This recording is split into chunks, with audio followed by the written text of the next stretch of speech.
Welcome back, everybody. Today I'm going to teach you how to download a meeting attendance report in Microsoft Teams.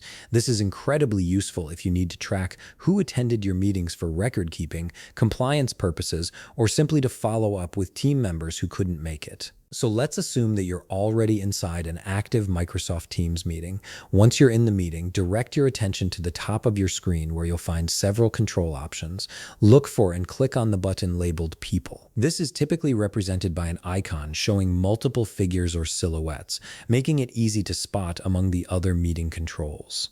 After clicking People, a participants panel will appear on the right side of your screen. This panel displays all the current attendees in your meeting, giving you a comprehensive view of who's joined the session.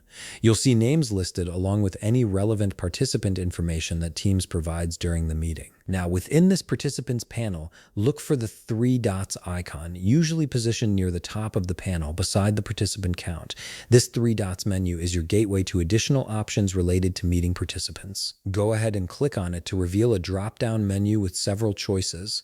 From the drop-down menu that appears, locate and click on Download Attendance List. This option is specifically designed to generate a report of everyone who has joined your meeting. It's a straightforward feature that Teams has built in to make attendance tracking seamless and efficient. Once you click Download Attendance List, Microsoft Teams will automatically generate and download the meeting attendance report to your device. The file will be saved in your default Downloads folder, typically as a CSV file that you can open with Excel or any spreadsheet application. This report will include details such as participant names, join times, and leave times, giving you a complete picture of meeting attendance. And that's it. You've successfully downloaded your meeting attendance report from Microsoft Teams, making it easy to keep accurate records of who participated in your meeting. If you found this video helpful, please leave a like, subscribe, and see you in the next video.